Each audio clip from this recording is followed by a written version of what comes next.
नमस्कार दोस्तों, मैं हूं ममता तिवारी और आप सभी का स्वागत करती हूं मेरे चैनल ममताज में।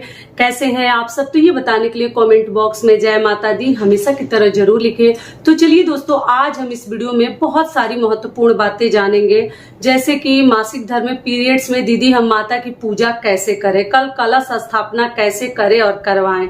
दूसरा आप लोगों का सवाल क्या है कि दीदी गर्भवती महिलाएं पूजा पाठ नवरात्रि में कैसे करें, व्रत 9 दिनों का रखे या ना रखे या 2 दिनों का रखे, तो ये भी न जानेंगे। तीसरी चीज क्या है कि दीदी कुंवारी लड़कियां क्या 9 दिनों का व्रत अगर रखती हैं तो माता को सिंदूर लगा सकती हैं, माता को श्रृंगार की चीजें चढ़ा सकती हैं। इसी प्रकार के बहुत सारे महत्वपूर्ण बातें आज हम इस वीडियो में जानेंगे, तो आप लोग बने रहिए मेरे साथ मेरे चैनल पर। अगर आपको मेरा वीडियो पसंद आता है तो प्लीज आप मेरे चैनल को सब्सक्राइब कर दीजिएगा, बेल आइकन को प्रेस कर दीजिएगा, जिससे कि मेरे वीडियो के नए नोटिफिकेशन आप लोगों के पास सबसे पहले पहुंचे। तो चलिए सभी महत्वपूर्ण बातें जान लेते हैं। और देखिए दोस्तों, आप लोग से एक चीज कहना चाहूंगी, जितना आप लोग व्यस्त है ना अपने घर में पूजा पाठ को लेकर, उतना ही सोच लीजिए मैं भी बिजी हूँ, फिर भी उसी में से अपना समय निकालकर मैं आप लोग जितना वीडियोज मांगे हैं हर चीज का वीडियोज मैं चैनल पे अपलोड कर चुकी हूँ। तेल, सिंदूर और हम साबुन सर्फ लगाएं या नहीं लगाएं, उसके लिए सब कुछ के लिए मैं वीडियो अपलोड कर चुकी हूँ। तो आप लोग ज्यादा कमेंट अब मत कीजिएगा, सवाल मत पूछिएगा, क्योंकि मैं भी बहुत व्यस्त रहूंगी। जब आप लोग व्यस्त हैं तो सोचिएगा कि मैं भी हूँ, तो नहीं दे पाऊंगी, फिर आप लोग बहुत जल्दी नाराज हो जाते हैं। इसलिए ये चीज कहना जरूरी था। तो आप लोग देख लीजिएगा, इतना सारा कमेंट्स अब नहीं दे पाऊंगी क्योंकि मैं भी बहुत व्यस्त रहूंगी।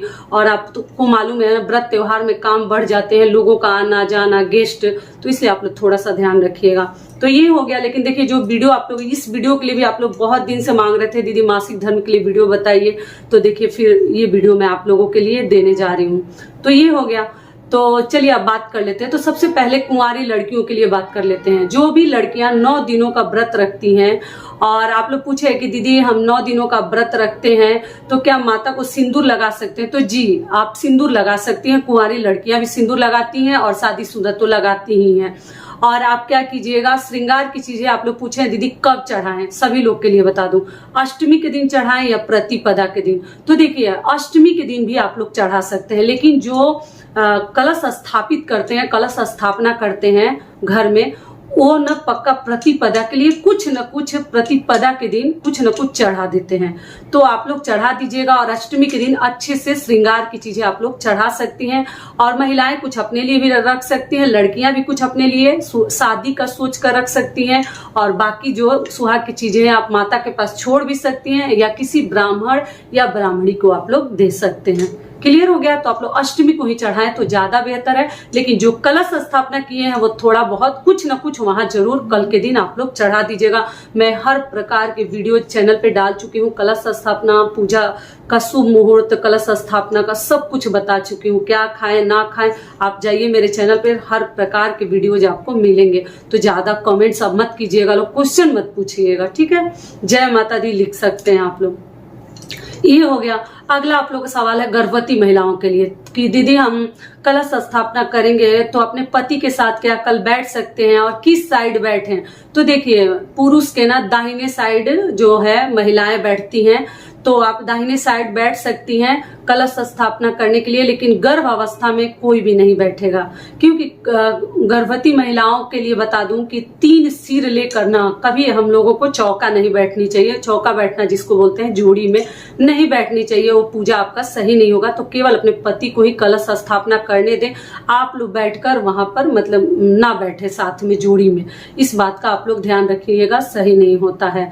दूसरी चीज क्या है कि हम लोग 9 दिनों का दीदी व्रत रख सकते हैं गर्भावस्था में। तो देखिए, मैं किसी को मना कैसे करूंगी? माता रानी के नाम पर आपको श्रद्धा है तो रख सकते हैं। लेकिन अगर देखें कि मतलब अगले साल आप लोग कर सकते हैं। आप लोग पूछे दीदी पिछले साल हम 9 दिनों का किए थे तो इस बार हम कैसे छोड़े? तो देखिए, इस अवस्था में माता आपकी सब स्थिति समझती है, सबकी मजबूरी माँ को मालूम है। तो आप जो है केवल चढ़ती उतरती जिसको बोलते हैं प्रतिपदा और एकम के दिन, मतलब 15 तारीख को और 22 तारीख को आप केवल व्रत करके भी माता को प्रसन्न कर सकते हैं। ऐसे में 9 दिनों का ना रखे तो ज्यादा बेहतर रहेगा। बच्चे के लिए सही नहीं है, क्योंकि व्रत ही होता है, तो हर चीज आप नहीं खा सकते हैं। इस बात का आप लोग ध्यान रखिएगा। और नारियल पानी केवल जो गर्भवती महिलाएं पी सकती हैं, लेकिन आप लोग नवरात्रि के दौरान नारियल ना खाएं तो ज्यादा बेहतर है। अष्टमी को चढ़ाकर उसके बाद हम लोग जो है प्रसाद के रूप में खा सकते हैं। ये भी क्लियर हो गया। तो आप लोग 2 दिनों का केवल व्रत रखिए और नॉर्मल विधि से पूजा कीजिए। वो भी नहीं होता है तो केवल पूजा पाठ करके भी माता को आप लोग प्रसन्न कर सकती हैं। ये भी हो गया, गर्भवती महिलाओं के लिए भी बता दी। अब चलिए आगे जान लेते हैं कि मासिक धर्म पीरियड्स में माता की पूजा कैसे करें। तो आप लोग का सबसे बड़ा सवाल है कि दीदी कल हमारा 5 दिन हो जाएगा, तो क्या घर में ब्राह्मण को बुलाकर कलश स्थापित करवा सकते हैं, खुद से कर सकते हैं? तो जी, अगर 5 डेज हो गया है तो माता जो है ना महिला है, और महिला की पूजा 5 दिनों पे करते हैं। किसी भी तरह का आप लोग टेंशन और दुविधा में ना रहे। लेकिन जो भी आपके मंदिर में पुरुष जो देव हैं, उनको देवों को आप लोग न छुएं। जो देवियां हैं उनको आप लोग स्पर्श कर सकते हैं, पूजा पाठ कर सकते हैं। देवों की पूजा 6ठे दिन से करें। अगर आपके घर में आपका बच्चा है या आपके पति है, उनसे पूजा करवा दीजिए, जो बाकी देवता बच जाते हैं। लेकिन माताओं की पूजा आप लोग कर सकती हैं कल के दिन। आप लोग किसी प्रकार का टेंशन ना लें। और दोस्तों, आप लोग से एक छोटी सी रिक्वेस्ट है, वीडियो पसंद आता है, पहली बार चैनल पे आए हैं तो चैनल को सब्सक्राइब कर दीजिएगा और साथ में वीडियो को लाइक कर दीजिएगा, क्योंकि आपकी एक छोटी सी लाइक से हमें बहुत अधिक प्रेरणा मिलती है और बहुत अधिक हिम्मत मिलती है। और आगे भी जो व्रत आने वाले हैं उसके लिए मैं वीडियो डालूंगी तो आप लोगों को बहुत अधिक लाभ मिलेगा। और आप लोग पूछे दीदी पाठ इस दौरान कैसे करें, तो देखिए वीडियो तो डाल चुकी हूँ, फिर भी बता दे रही हूँ कि देखिए अगर लास्ट में होने वाला है, 9 दिन का दिन है, तो कभी ना कभी तो होगा ही। तो आप क्या कीजिएगा कि इधर ही जितना पाठ आपका निकल जाए, जो सप्तशती दुर्गा का पाठ है वो आप लोग करके खत्म कर दीजिएगा, या तो लास्ट में एक दिन में 2-3 बार आपको करना पड़ेगा, क्योंकि 9 बार पाठ किया जाता है।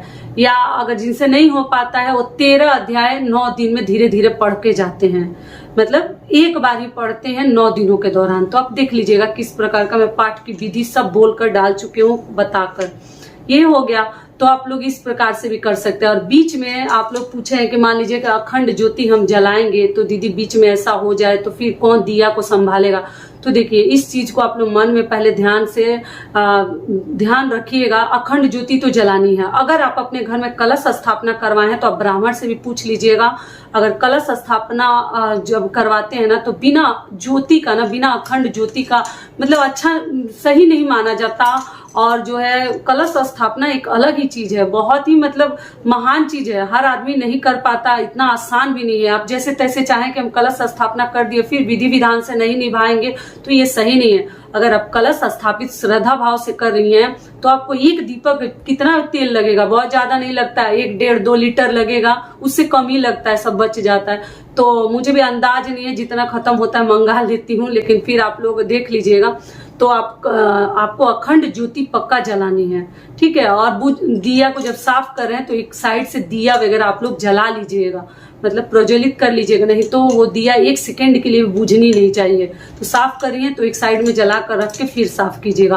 और गलती से मान लीजिए कभी बुझ जाता है हवा से या चूहा वगैरह से, इतना आपको दिल में दुख करने की कोई जरूरत नहीं है। गलती सबसे होती है, जानबूझकर कोई कुछ नहीं करता, तो घबराइएगा मत आप लोग। गलती से अगर बुझ जाए तब कोशिश करनी है कि ना बुझे, बीच में उठ कर आप लोग थोड़ा सा देख लीजिएगा। तो मान लीजिए ऐसी स्थिति में क्या करेंगे, तो देखिए ऐसी स्थिति में आपके पति अगर घर में है तो उनका पूरा आप लोग सहारा लीजिए। जो ज्वाइंट फैमिली रहते हैं, सास है, घर में और भी लोग हैं, तो वो भी कर देंगे, तब तो चिंता ही आपको नहीं करनी है। लेकिन मान लीजिए कि अब कोई नहीं है, हस्बैंड भी दूर रहते हैं, तो आप ऐसे में इतना भारी मत उठाइए। अगर 5 साल का नियम करना है तब तो करना ही पड़ेगा, लेकिन आपको श्रद्धा है और फिर बीच में ऐसा होने वाला है, पता तो आपको है ही डेट अपना, तो आप मत कीजिए। केवल नॉर्मल विधि से माता की पूजा पाठ कीजिए। और मान लीजिए कि भोग वगैरह लगाना है तो बच्चा होगा तो बच्चे से लगवा दीजिएगा, घंटी बजवा दीजिएगा। लेकिन आप लोग देख लीजिए कलश स्थापना में बहुत नियम विधि है, उसको अच्छे से नहीं निभाइए तो उसका हमारे ऊपर गलत प्रभाव पड़ने लगता है। लोग सोचते हैं कि हम तो माता की पूजा बड़े अच्छे से किए थे, फिर ऐसा क्यों हमारे साथ हुआ। तो कलश स्थापना इतना आसान नहीं होता, उसके पीछे कठिन परिश्रम है, पाठ करना होता है आपको। अगर घर में कलश स्थापना की है तो पाठ आपको 9 बार 9 अध्याय करना है, ठीक है। 9 बार पढ़ते हुए उस पुस्तक को जानी है। दूसरी चीज क्या है कि अखंड ज्योति पक्का जलानी है, कोई माने ना माने, देखिए हर घर के नियम अलग है। लेकिन कलश स्थापना के पीछे बहुत विधि विधान है। तो आप देख लीजिए, अगर करने में सक्षम है तो आप लोग कर लीजिए। अगर ऐसा बीच में सब सही है तो आप लोग बैठा सकती हैं, अगर नहीं है, बीच में इस प्रकार का डर है तो आप लोग मत कीजिए। केवल माता को नॉर्मल विधि से पूजा पाठ कीजिए। मैं वीडियो डाल चुकी हूँ, समझा चुकी हूँ, उससे भी हमारी माता प्रसन्न रहेगी।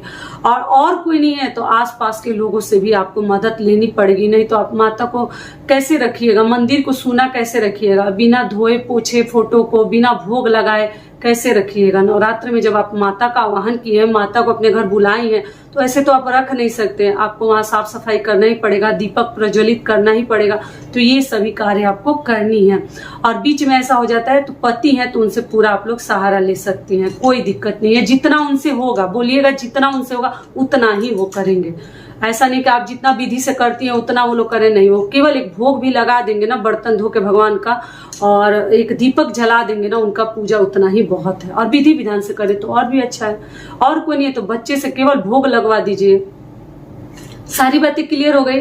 और आप लोग 3 दिन 4 दिन में माता को स्पर्श ना करें। 5 दिन हो गया है तभी आप लोग माता को स्पर्श कीजिएगा। और कल के दिन आप लोग बाल धो सकती हैं। नवरात्रि के 9 दिनों के दौरान आप लोग बाल धो सकते हैं, किसी प्रकार का टेंशन नहीं है। नवरात्रि में बाल धोया जाता है, ठीक है। और शैम्पू साबुन किया जाए कि ना किया जाए तो आप अपने घर का नियम देख लीजिएगा। ऐसे भी एक वीडियो डाल चुकी हूँ, सब कुछ समझा चुकी हूँ। तो ये वीडियो मेरा यही तक का था। आशा करती हूँ, उम्मीद करती हूँ कि इस वीडियो से आप लोगों को बहुत अधिक लाभ मिलेगा। फिर मिलती हूँ एक नए वीडियो में, तब तक के लिए नमस्कार। स्वस्थ रहिए, सुरक्षित रहिए और जहां कहीं भी रहिए खूब खुश रहिए। वीडियो पसंद आता है तो चैनल को सब्सक्राइब कर दीजिएगा और वीडियो को लाइक कर दीजिएगा। धन्यवाद।